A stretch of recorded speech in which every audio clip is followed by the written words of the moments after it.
Welcome to Everyday Torah. My name is Trevor. I've got Gary with me. If you have tuned in, it is likely because you've been following the Melchizedek series. And I think, Gary, we're on number 12, something like that. Something like that. It's been I've lost count, so I don't know if there's a message in that. Well, we don't count here. We're just kind of, we say it like it needs to be said. We try to truncate it as much as we can, and it just takes what it takes. These are important topics, and we can't always put everything into a 20-minute soundbite. So I know that you are going to hit Hebrews 7 today. We have covered all the Old Testament stuff, in quick fashion, if you want to call it quick. And now we've transitioned over to the New Testament. Hebrews 7, I'm guessing you're going to hit 6? I'm sure going to try. Okay, so my plan is that we will, All right, so then maybe even 8. If we're lucky.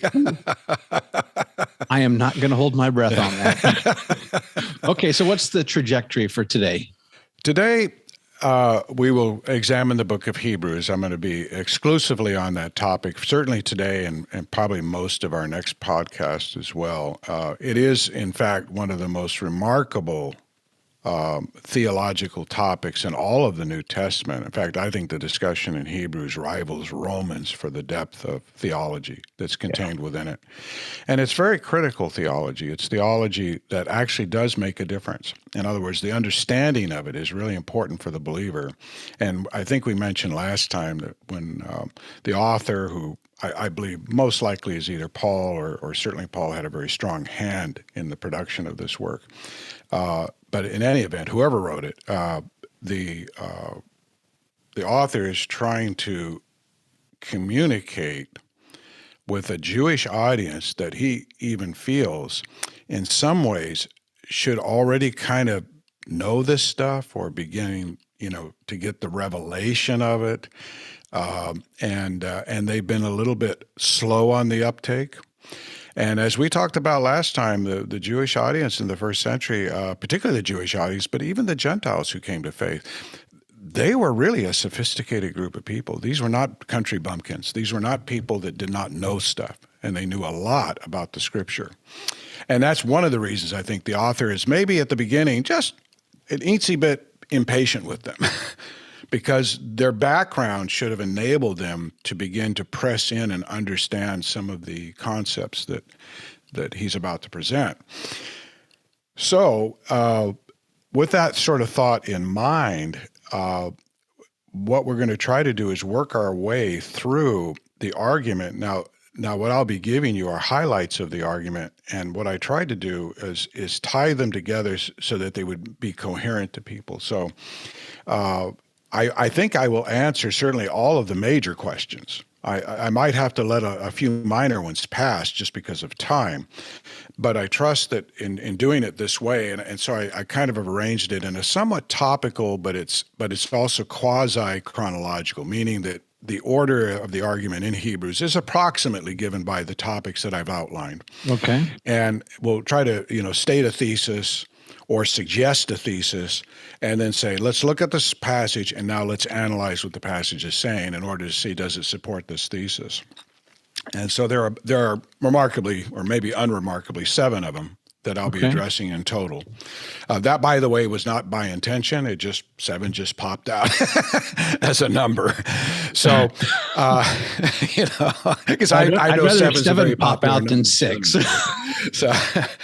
So I would like to really convey some of the most critical ideas and concepts from this, because I think once those are grasped, then the reader or viewer will be able to flesh in the rest. Now, there's some fleshing in I have to do, I believe, just because we're not covering all of the passages. I'm not going to read, 6, 7 chapters of Hebrews for you. But so I'll flesh in a little bit of things here and there where I need to.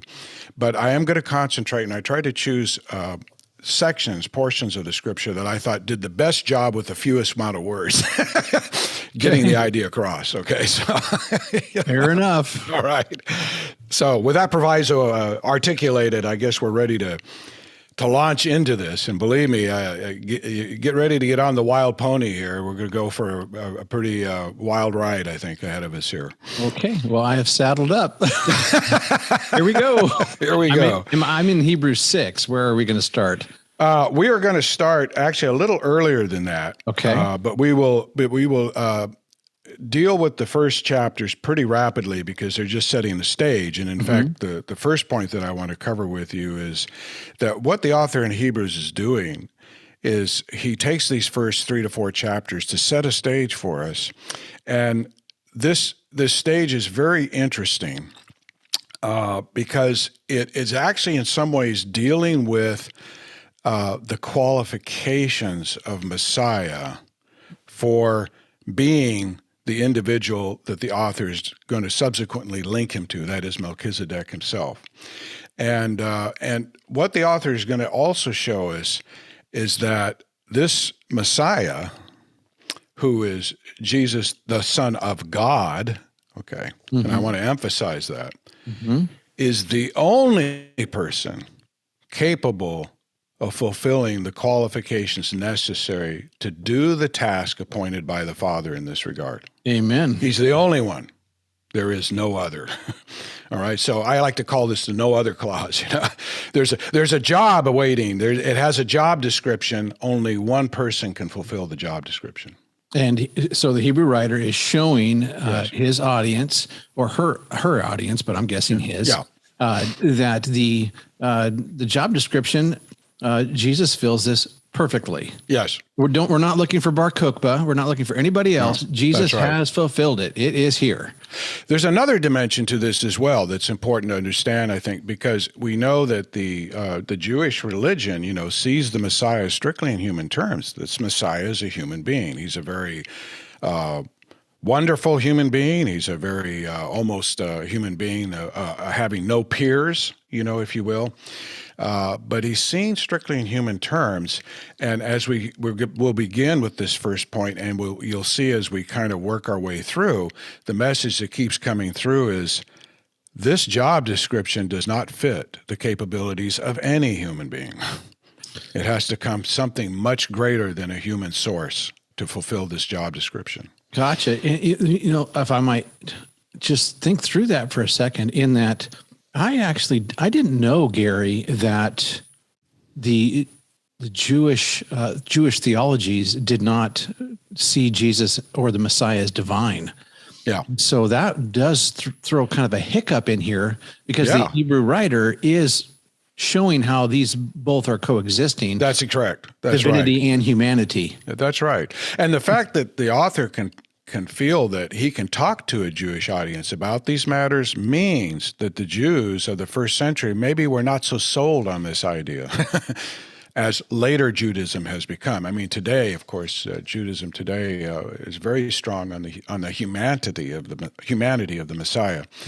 But we know that the Messiah has to be something more than just mere human. Sure. So I'll read this passage that serves as a good prelude to the discussion, both because it's going to begin to address these issues, and it's kind of a summary of at least a good part of the argument that's going to come in Hebrews, and a good place to begin. And I'll have a few comments to make, and then we'll just kind of work our way through from there.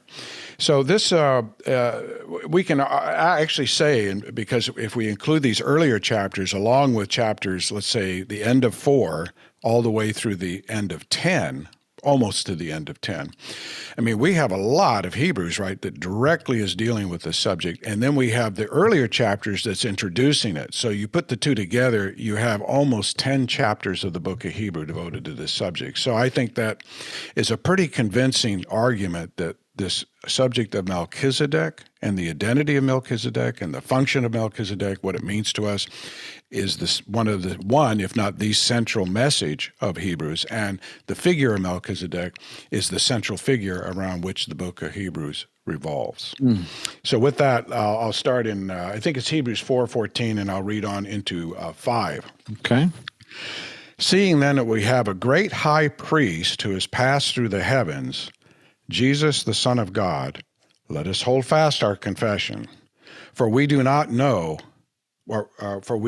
have a high priest who cannot sympathize with our weaknesses, but was in all points tempted as we are, yet without sin.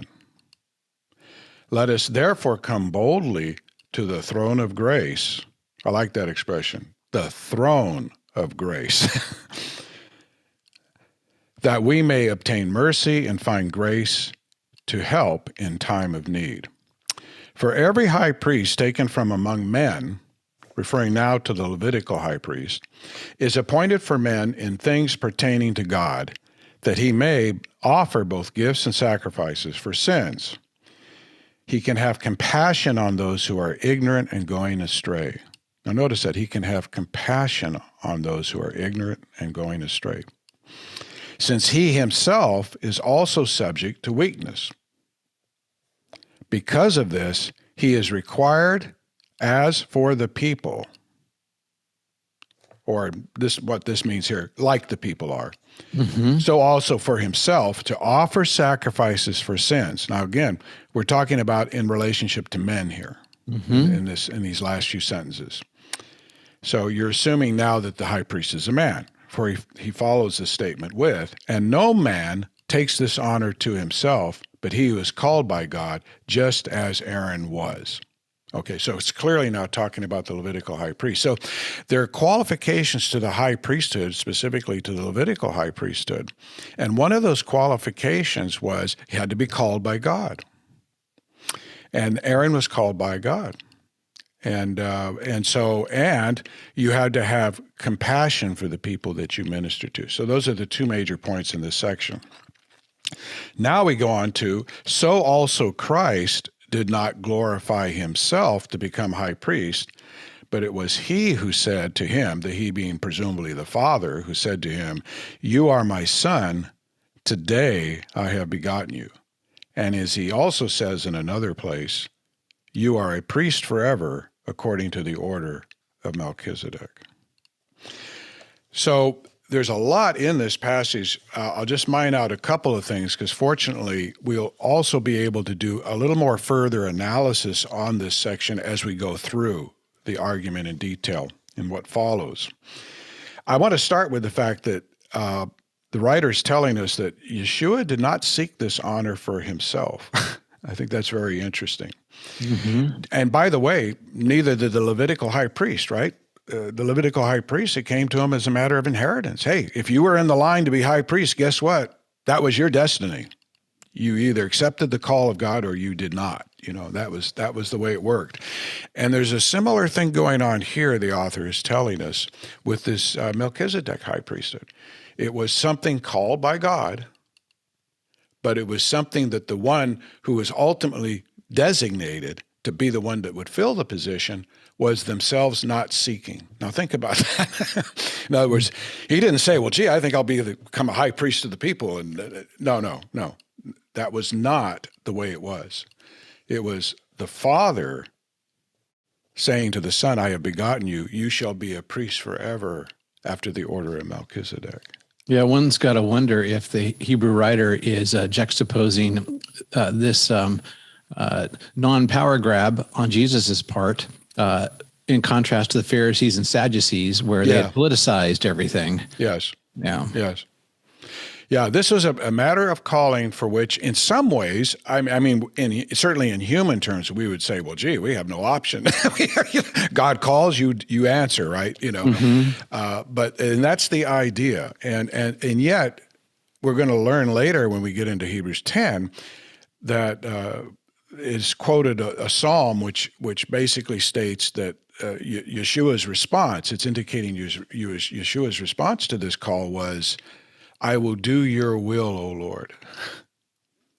You see, so he receives the call as one willing to do the will of the Father, and that's his primary motivation in this. So his life and death would then serve to qualify him ultimately for this position.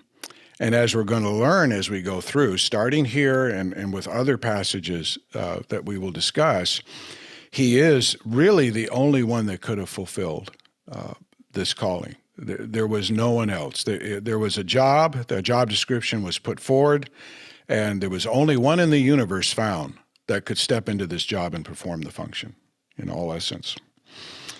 So the work of the high priest is paralleled with the work of the Levitical high priest, the high priest Yeshua, typified by his ritual function on the holy day of Yom Kippurim. We're going to see, in fact, this is what is going to take up the discussion, particularly in chapters 9 and 10. We're going to see this drawn now to Yom Kippurim as the central point here. And what we're going to learn is through the ritual function of Yom Kippurim, that now Yeshua will perform this function, but in a way that completely transcends any human capability. There is simply no way a human being can serve this function.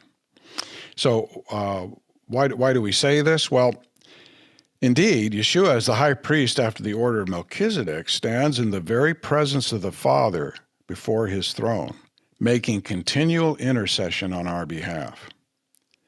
This function could never be accomplished by a mere mortal, by any human being. Mm-hmm. Why? Well, simply consider the power he must possess in order to accomplish this task. If we think about the limitations of a human being, even a great human being, even a magnificent human being, even a superhero human being, if you will, he has got to bring intercession on behalf of millions of people continually, constantly, simultaneously, with the depth of understanding of every single human heart at his disposal. This is the picture that is going to be painted of this individual as we go on. This is patently impossible. So the Jewish view, what's interesting about all this, for a human being. So the Jewish view, in thinking of the Messiah as a human being, see, it's easy to kind of imagine the Messiah as strictly a human being if you're looking at his kingship and his lordship. That becomes somehow a little bit more manageable in some ways. I still think it's impossible, but at least you can make the argument. But his high priestly function is another story. As high priest, the author here is telling us, you can't even make the argument. It's impossible. It's patently impossible. So indeed, if someone like Yeshua, like Jesus, is going to come and fulfill this job, it is very clear, that he has to be something greater than a mere mortal man. Much greater. Much greater. Indeed, the picture that is presented is he must have, if you will, God-like qualities. God-like qualities. This is what I believe the argument is telling us. And I'm sure even for some Jewish believers in this period of time, they were beginning to understand this. Remember, we're living in a period of time that's only a few decades since the resurrection, and people are still grappling with that. They're trying to figure out what was all this about, because what happened in the resurrection was itself the unveiling of a great mystery. So they're trying to grapple with that, and at the same time now, they kind of know, well, he's divine. We get that, but what is he exactly? What is this all about? And Hebrews is telling us, well, whatever you thought before, it's much greater than that. So whatever concept you had in your minds before, just take that little box you created and blow it up, because it will not contain what Messiah Jesus represents in his fulfillment and function as high priest and as king. We find throughout the discussion, and we see it a little bit here, and we'll see it as we hit some other passages as well, that some of the references to Yeshua here are couched in very human terms. For instance, the term tempted is mentioned earlier in this passage. He has compassion with our weaknesses because of his weaknesses. And there's this strong identification with humanity in this. And we're going to see that this was intended. This was actually one of the reasons why Yeshua had to come as a human being, as a real human being.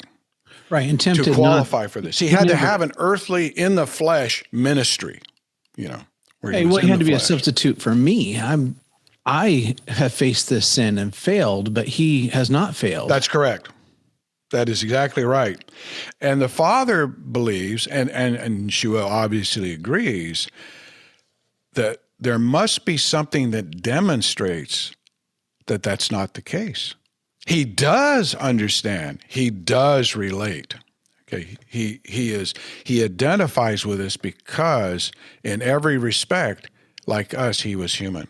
That's what's said in this passage. Doesn't it say that, as I recall?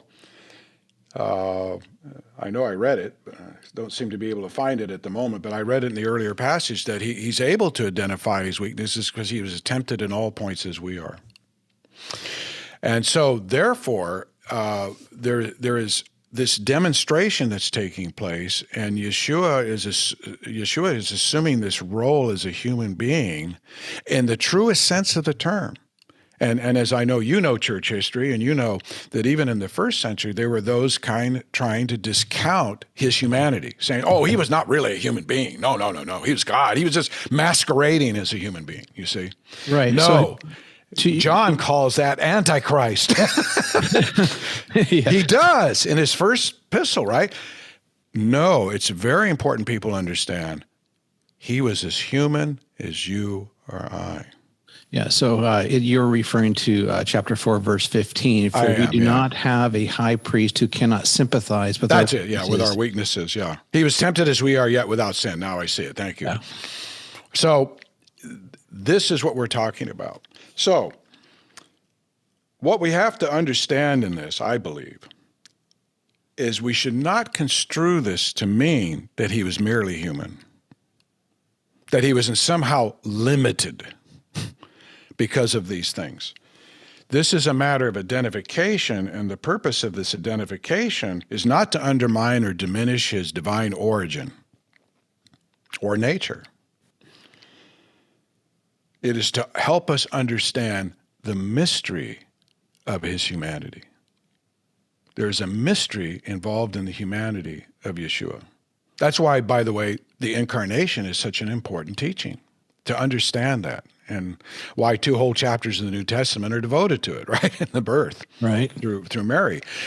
This is really important, because if you don't understand that, then it's a very short leap, logically, to conclude, well, he wasn't really human at all. He was just, for appearance's sake, appearing like a human being. But there was no possible way that he could have been tempted. But that doesn't seem to be what the Scripture is saying. The great mystery is he really became one of us and identifies with us completely. Now, you asked me to explain how is that possible? I can't tell you that. I don't know. Because that's part of the mystery. Sure, but let me tell you, every time that I has to think come by about revelation, right? I just think about my temptation, and I hold out pretty long, Gary. And every once in a while, I'll break, I'll crack. That's and right. I think that he didn't crack and still experienced all the force that I was feeling. Yes. Ugh. Yes. Yeah. My exactly. You got it. I cry thinking about it, because think about all the people that are listening to this and all the times that they have failed in their lives. Yes. And he identifies with that and carried that weight. Yes. I know. The difference with him is he was able to resist every single time. Well, I know. I know. Which is another mystery, right? But still, he felt that force and carried it for me. That's right. I know it's a side point here, but it's a big deal. It is. It is a big deal. And I think we become kind of, as Christians, too often acclimated to these ideas. We have sort of a vague understanding of what this is about, and we kind of get acclimated to our way of thinking about these matters. And here, Hebrews is challenging us, don't do that. You think about this, because this is really important to understanding why God has done the things that he has done. And it can be immensely helpful to us and encouraging to us if we will do that. So this is all done. God's whole agenda for doing it this way, I believe, has a strong component of revealing these things to us in a very deep way, so that we can have a better comprehension of the calling and qualification for this office that Yeshua fulfilled, and we can truly grasp the significance of that office that Yeshua now holds. We get it. We get the significance of it and what it will mean to us on our daily walk. So that's the first point, okay? Now, we'll launch into the second point, which is developed. Actually, we just backtrack a little bit, but then we're going to go forward also a little bit into Hebrews 2, because there's one section of Hebrews 2 that really emphasizes this point well in discussing the fitness of the Messiah for this task. And it's this point is Yeshua the Messiah had to be perfected for his role as high priest after the order of Melchizedek. So there was something in this process that in some way benefits Yeshua, this perfection, okay? So I want to read a passage from Hebrews 2, 6-10, and then we'll talk a little bit about this, because I believe this is extremely important, because there are those people out there that see statements like this and they get very confused, and some of them even conclude, well, you see, God, he can't be God because he needed perfection. Mm-hmm. God is perfect. That's not what it's talking about. And we're going to see this. So, Hebrews 2, 6-10. But one testified in a certain place, saying, what is man that you are mindful of him, or the son of man that you take care of him? You have made him a little lower than the angels. You have crowned him with glory and honor, and set him over the works of your hands. You have put all things in subjection under his feet. For in that he put all in subjection under him, he left nothing that is not put under him. But now we do not yet see all things put under him. This psalm is interesting because on the one hand, you say, well, is he talking about human beings or Yeshua? Which is it? And in fact, I think it's both. But then he continues, starting in, I think it's verse 9, and says the following, but we see Yeshua, who is made lower, a little lower than the angels. This is in his humanity, right? Mm-hmm. Flesh and blood. That's what it's referring to there. For the suffering of death crowned with glory and honor, referring to his crucifixion and resurrection, that he, by the grace of God, might taste death for everyone. For it was fitting for him, for whom are all things, and by whom are all things, referring to Yeshua, in bringing many sons to glory, to make the captain, Yeshua, of their salvation perfect through sufferings. Now, that's a real loaded passage, and that is actually quoted a lot of the earlier part of that directly from Psalm 8. So even we have a psalm here, and many of the psalms are prophetic. They have layers. You can read them one way, but if you read them another way, you begin to understand there's a prophecy there. Mm-hmm. It's talking prophetically. It isn't just talking as a narrative or even just poetry.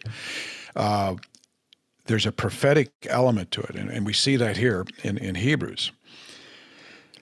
So this passage, first thing, is that this passage describes Yeshua's earthly mission to release us from the claim that sin had over us by dying in our place.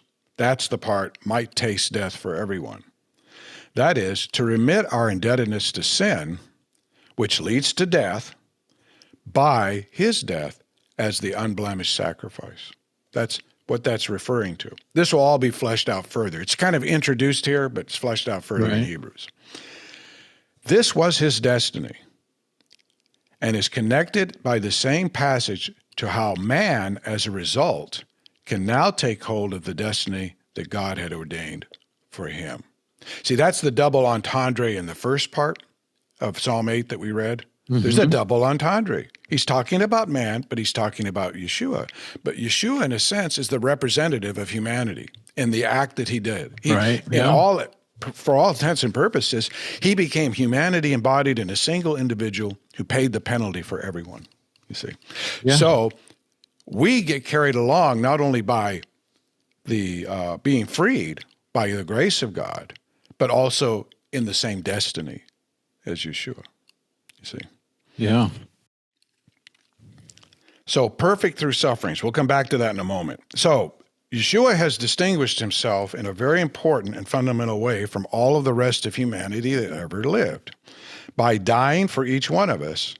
But even more remarkable than that, as remarkable as that is, he lived a completely sinless life. Imagine any other mortal human being ever accomplishing such a feat. I can't. I can't either. I don't think anybody could. Nobody could make a serious argument proposing such a thing. Nope. A feat that spanned the time of his birth, through infancy, through childhood, leading up to manhood, culminating in his ministry and death. Even the apprehension, if you will, of his divine origin simply pales in comparison by this fact of Scripture. Amen. Yeah, you know what I'm saying? Yep. See, this is what we're talking about now. So what he accomplished in the flesh is even more amazing than creating the universe. Now, I'm going to have to process that. Yeah, I know. Yes, But still. I just blurted that out, by the way. I wasn't planning to say that, but it's like when you sit there and you ponder this is... They're both pretty big to me. They're big. And I think, let's put it this way. Let me backtrack just a moment and say this. It is much easier for us to contemplate him creating the universe, if we're truly honest with ourselves, than coming down as a human being and being sinless for his entire life. Yeah, when I really contemplate it, I mean, I can put them at some equal, but to put one above the other, I could even see that. I get it. Yeah. Both are just utterly impossible. I know they are. And granted, let's put it this way. I think we can agree. You can make the argument at least. You can make the argument that one might be a little bit more than the other, Yeah, no, that is a subjective analysis, that part of it. But I say it to really point out to your audience that, these are like equally mind-blowing, mind-numbing things. These go beyond. You just are forced to fall down and worship and just simply accept the testimony. Amen. What else can you do? Yeah, you can't.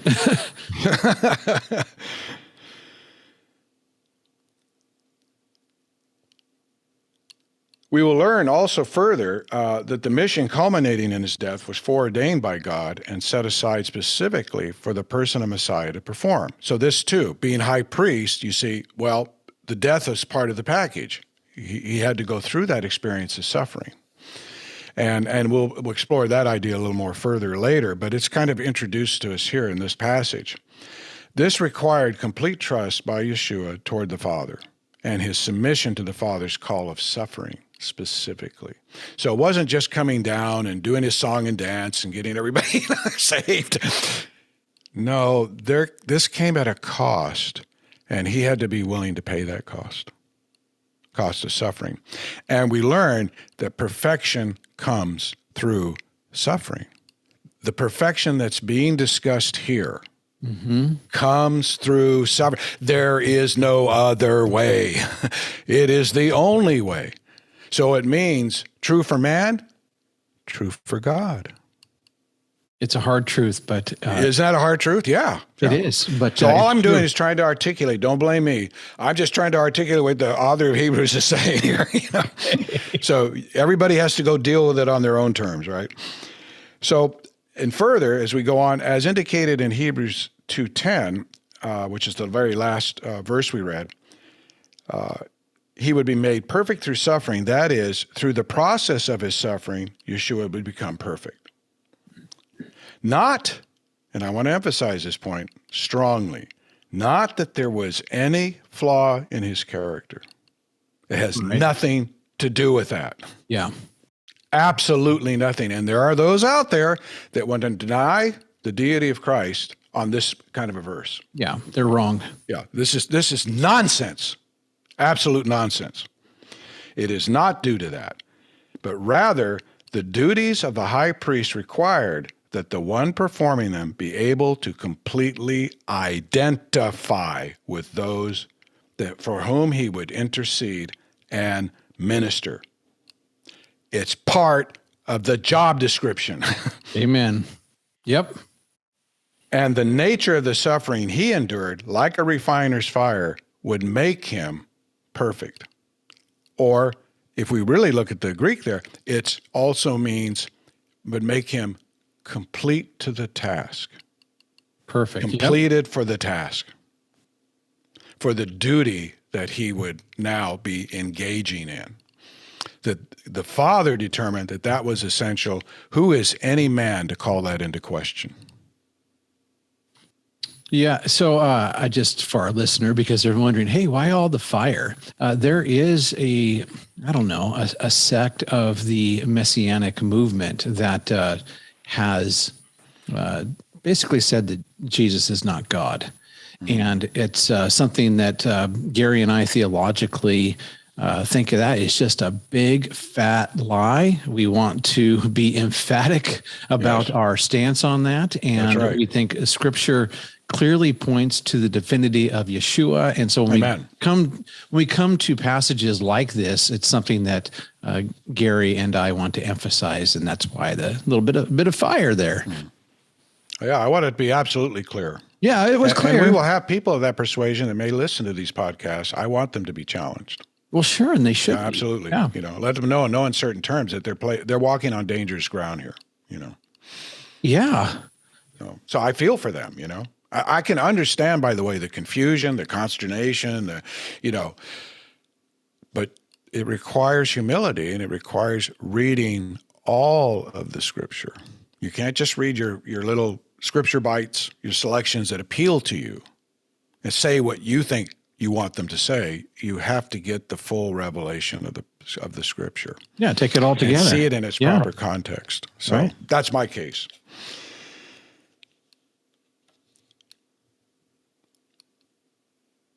So it's completion we're talking about, and this is also emphasized in Hebrews 2:17-18. I'll just briefly read that and one comment on that. So therefore, verse 17, in all things he had to be made like his brethren. I said, here, in all things he had to be made like his brethren. So we're right back to that statement we talked about earlier, that he might be a merciful and faithful high priest in all things pertaining to God, to make propitiation for the sins of the people. So this is just another way that the author is saying some of the same things that we looked at earlier. But I think this is a nice way. I wanted to read this because I felt this is really succinct and very powerful way to express it. For in that he himself has suffered being tempted, he is able to aid those who are tempted. So there's something in this process that it requires one having been tempted to aid those who are tempted. Now, that's Scripture. You cannot gainsay the Scripture. Yeah. If you're a man watching this and you've ever been tempted sexually, you have a high priest that gets it. That understands that fully and is able to intercede for you. That's just, it's moving to me. Mm-hmm. That's right. And it's not lip service to the Father. It's like Yahweh really has this relationship with the Son, and the Son has this deep identification with humanity. Yes. It's profound. It is profound. That's right. It is profound. And as I kind of go through the argument, I have to say, and of course I'm speaking obviously as someone not living in the first century in that culture and all the circumstances that those poor people had to deal with. I'm kind of almost mystified that the author was so hard on these people. I mean, this stuff is, can you imagine having this read in a church service, quote unquote, in a synagogue service? Yeah. I mean, can you imagine it? I mean, I think, my gosh, in a modern church, people would be, I don't know what they'd be doing. I think they might be numb. You might just see this sort of glaze over their eyes, and across the audience. They wouldn't know what to do with something like this. Mm-hmm. It is so deep. It is so deep. And even today, by today's standards, its depth has been retained for 2,000 years. 2,000 years, and it is still deep. And scholars who wrestle with this passage, they don't half the time know what to do with this stuff, It's that deep. And so I think in a way, I kind of, as I go through the argument, I'm kind of scratching my head a little bit thinking, wow, I don't know if I would have been so hard on these guys for not getting this. I think it's quite understandable, you know? So anyway, so this business of temptation is another area. Oh, he was tempted. You see, he can't be God because he was tempted. Again, missing the whole point. No, the temptation is what I call circumstantial, and temptation has that word. It can either be, a person's really thinking about doing something, or they're in a situation that circumstantially could be provocative and tempting if they chose to exercise that prerogative, right? Yeah, right? See, it has that meaning in the Greek and in the English, same meaning. There's no difference. And so the whole idea that temptation, the author's not talking about it here in the context to diminish the glory of Yeshua in any fashion. He's trying to show you that, guys, he's been there. He's the very precipice you walked up to, he's been there, right? Yeah. But he didn't cross the line. Amen. Oh, we sometimes cross the line, you see. Yep. But he did not. And that's, of course, the great mystery.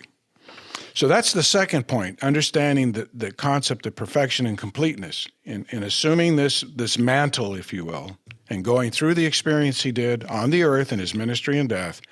Yeshua was going through a process that was going to complete him in a way that he wouldn't have had if he had not gone through the process. That seems to be what the author of Hebrews is communicating here to us. The third thing, and this is actually quite interesting. More interesting it's going to sound when I tell you what the third point is. It's actually pretty profound on its own accord. The priesthood of Melchizedek preceded the Levitical priesthood and is superior to it. Yep. I get it. And that might surprise some people in the audience because, well, wait a minute. Didn't this priesthood of Melchizedek just show up on the scene, centuries and centuries after the Torah was given through Moses and the Levitical priesthood was functioning and blah, blah, blah, blah, this is how most people think. And to some extent, it's somewhat understandable that they would think that until, of course, you dive in further, as we're going to do, and see not quite that simple, So this is what I want to take you through. And so we'll start with chapter 6. Now we're going to launch over to chapter 6. Okay. And verse 16, and we'll read to the end of the chapter. For men indeed swear by the greater, and an oath for confirmation is for them an end of all dispute. So you want to settle an argument? Take an oath. That's the way it was in those days, because that's going to bind you to a course of action. Thus God, here talking, I think, mainly about the Father, determining to show more abundantly to the heirs of promise the immutability of his counsel, confirmed it by an oath, that by two immutable things in which it is impossible for God to lie, we might have strong consolation, who have fled for refuge. And I like the way the author puts this. We have fled for refuge to lay hold of the hope set before us. This hope we have as an anchor of the soul, both sure and steadfast, and which enters the presence, now talking about Yeshua, as we're going to see, behind the veil, where the forerunner has entered for us. So this one who enters the presence behind the veil, which we're going to see is clearly Yeshua, is a forerunner, and he has entered for us. It even says here following, even Jesus, having become the high priest forever, according to the order of Melchizedek. Yep, verse 20, yep. Yeah. So I wanted to emphasize some of those words because we're going to come back to them throughout, actually, not just in this brief moment here, but even later, because this is, again, another passage which kind of can be regarded as a little bit of a summary. It's summarizing now the next stage of the argument that we're about to get into, which is the nature of this high priesthood. And the first thing we're going to deal with is the nature of its superiority over the Levitical priesthood. So it's appropriate preamble for us to begin that discussion, and that the Father had preordained this priestly order by an oath. By an oath. Okay. And it appears, as we're going to see, that oath is the one that's contained in Psalm 110. Oh, yeah. That's where the oath comes in. Right. However, we're going to also see that was preceded by a promise that occurred much earlier, yes, even before the time of Moses. Okay, now that part is the part that's very interesting. Okay. Because here now we're going to see if that is true, then the Melchizedek priesthood by promise preceded the promise of the Levitical priesthood. Mm-hmm. Okay. Okay. Yeah. And this is why we're going to go into chapter 7. So here we are finally to chapter 7, because chapter 7 is going to begin to now address these kinds of concerns. And what we see here is the oath and the promise. I like to divide it that way. The promise is kind of connected in some ways. This is heirs of the promise, and then talks immediately about the immutability of his counsel. Those are kind of tied together. And so we have a promise and an oath, is the way I'd like to express it. And those are the two things for which God cannot lie. It's the promise and the oath. Okay. He can't lie about either one of those things, right? Yes. In fact, he can't lie about anything, truth be told. That's right. So, what does this mean? Did the Melchizedek priesthood then come first, before the Levitical? And I will answer, yes, it did, via the promise. And then the oath confirming the promise came after, but the oath was still there. And it was still long on the scene before Yeshua arrived in the flesh. Mm-hmm. This is what the argument is going to be, and it's through this that the Melchizedek priesthood has precedence. Okay. So this is the major theme of Hebrews 7 that we're now going to look at, although there are obviously some other important statements made there, and we'll try to address all of them. So verse 1, for this Melchizedek, king of Salem, priest of the Most High God, who met Abraham returning from the slaughter of the kings and blessed him, to whom also Abraham gave a 10th part of all. First being translated king of righteousness, referring back to the name Melchizedek, and then also king of Salem, meaning king of peace. So he's a king of righteousness, he's a king of peace. Verse 3, without father, without mother, without genealogy, having neither beginning of days nor end of life, but made like the Son of God, remains a priest continually. Verse 4, now consider how great this man was. Remember the man, to whom even the patriarch Abraham gave a 10th of the spoils. And indeed, those who are of the sons of Levi, who receive the priesthood, have a commandment to receive tithes from the people according to the law, that is, from their brethren, though they have come from the loins of Abraham. But he whose genealogy is not derived from them, that's now Melchizedek, no connection, received tithes from Abraham and blessed him who had the promises. Now, beyond all contradiction, the lesser is blessed by the better. Now, think about this. So the author's saying, hey, guys, Abraham's the lesser in this. Your beloved forefather Abraham, he's the lesser. The greater is Melchizedek. Here, mortal men receive tithes, but there he received them, of whom it is witnessed that he lives. Even Levi, who receives tithes, paid tithes through Abraham, so to speak, for he was still in the loins of his father when Melchizedek met him. It's first 10 verses. Now, that's pretty remarkable, isn't it? Yeah.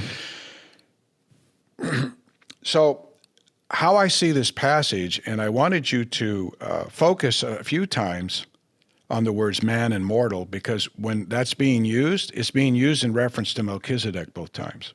That's important, because Melchizedek was not, as far as we know, a non-human figure. Okay? Right. He was a real man.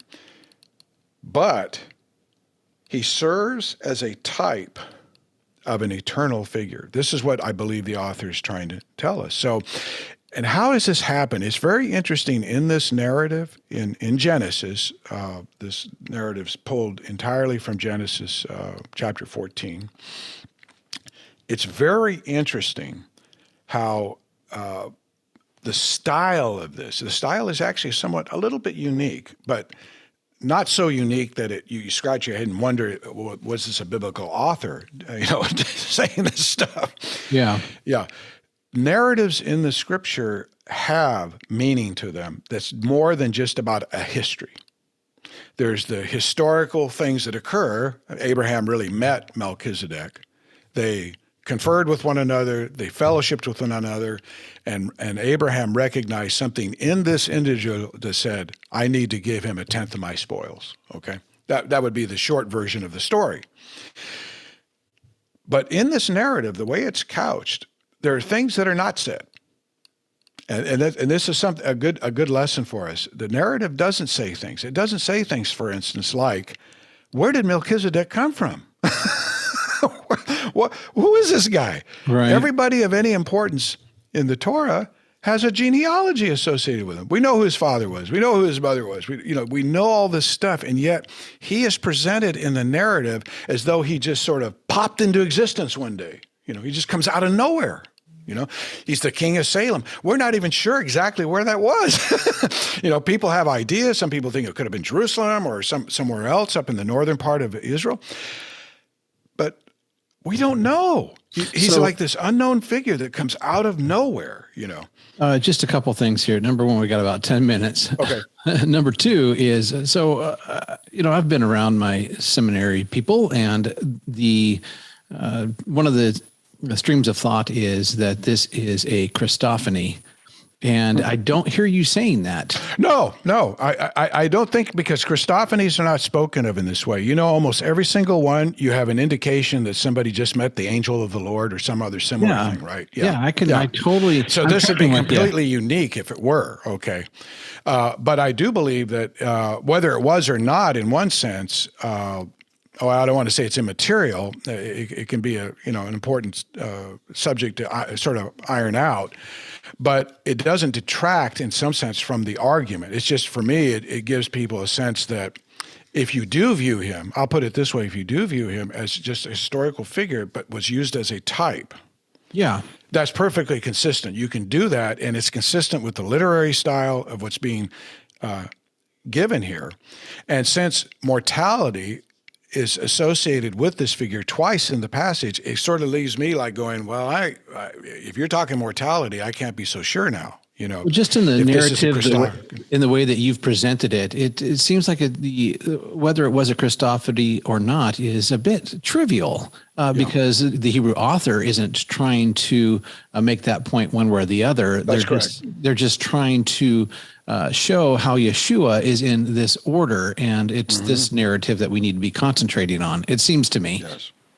Yes, that's correct. And there are these parallels that are meant to help us understand that because of the way what is revealed or not revealed about the person. See, again, what's revealed and also not revealed about him is meant to suggest the typology. In other words, this man, Melchizedek, whoever he was in the moment, represents something. Right. And what does he represent? He represents one who has no genealogy. At least in the flesh he could have it, but he doesn't have it ultimately, right? Yeah. His origin is outside of the reference of earth, time and space. He's an eternal figure, in other words. Right. So that is, I think, the point of all of that. And then the second point, which is more perhaps directly germane to the precedence and superiority of the Melchizedek priesthood, so I want to be sure I do talk about this, is that in essence, the author says, that this entire narrative was a promise from God. And it was a promise of God that's developed through what occurred. In other words, it's not God saying, well, I'm going to make a promise. Here's my promise. It's look at the narrative, and you see in the narrative, by carefully paying attention to the details of the narrative in Genesis, you see a promise was made. That exchange of Abraham giving tithes to Melchizedek is actually evidence of a promise that's being made. And it's sealed by the fact that the Levitical priesthood was not even in existence at the time. In fact, it could not come for 3 to 4 generations later, at least, all right? But they were in the loins of Abraham, and for this author, that says in effect that Abraham was paying tithes for Levi by doing this. Right, yeah. So in other words, there's this tacit acknowledgement by Levi given vicariously by Abraham to Melchizedek, that indeed Melchizedek's ministry is the first one, right, is the one that has precedence, and thus, according to Paul, has superiority. Now, when you say Paul, are you talking about the Hebrew author at this point? The Hebrew author, yeah. Okay, yeah. So, yeah. The Hebrew author. Yeah. So listener, if you need to know why Gary makes that connection, let me know down below in the comments, and I'll get that article to you. One article of many. Yeah. Okay. So, yeah, that one's particularly important. And hopefully we'll have a chance to go into detail on that argument sometime in the near someday. future. So just to wrap up here, so the thesis of precedence and superiority of the Melchizedek priesthood is very much consistent with Paul. In other words, that argument that's being used here, because Paul uses a similar thing in Galatians, chapter 3, verses 15 to 17. So I'll just read that for you.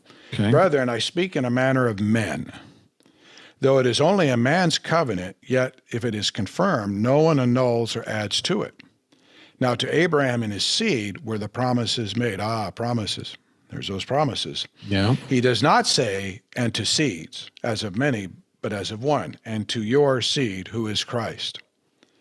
And this I say, that the law, which was 430 years later, cannot annul the covenant that was confirmed before by God in Christ, that it should make the promise of no effect. So Paul is articulating right there in Galatians the principle that is used directly by the author of Hebrews here. Because you see, this is a promise.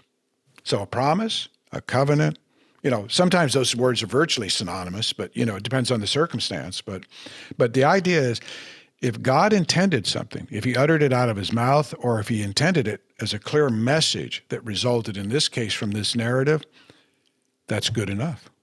Then it must take place, and it comes before. And if it comes before, there's nothing that can come after it that can annul it. That promise will have to be fulfilled. That is the message. Yeah, I just hadn't connected that passage of promises in Galatians 3 like that before. Yeah, interesting. Yeah, it is interesting, isn't it? Yeah. Yeah. And again, it's one of those little things that causes me to definitely wonder about the authorship because of that deep connection to Galatians. And there's more than that, by the way, of course, to that. So the historical Melchizedek serves aptly to foreshadow the ministry and the mission of the Messiah Yeshua, and Hebrews makes clear that the priesthood had a clear precedence and superiority over and above the Levitical priesthood, which according to Paul's reckoning in Galatians would actually arise later. So we learn that too, don't we? We're told the law wasn't until 430 years after this story, roughly. Right. Yeah. So at least four centuries, right? So there's a clear basis then, putting these two passages, linking them together, for establishing historical precedence of the Melchizedek priesthood. And this is what I believe the author of Hebrews is trying to get across to us, is this precedence. And precedence does imply superiority. In this case, it's quite clear. Why? Because it was Levi who gave tithes to Melchizedek. Yeah. See, so that establishes, if there's any doubt whatsoever, that establishes that precedence. So we've made it through 3 of the 7 points. Is that right? That's right. All About right. halfway there. We're almost exactly halfway there. Okay.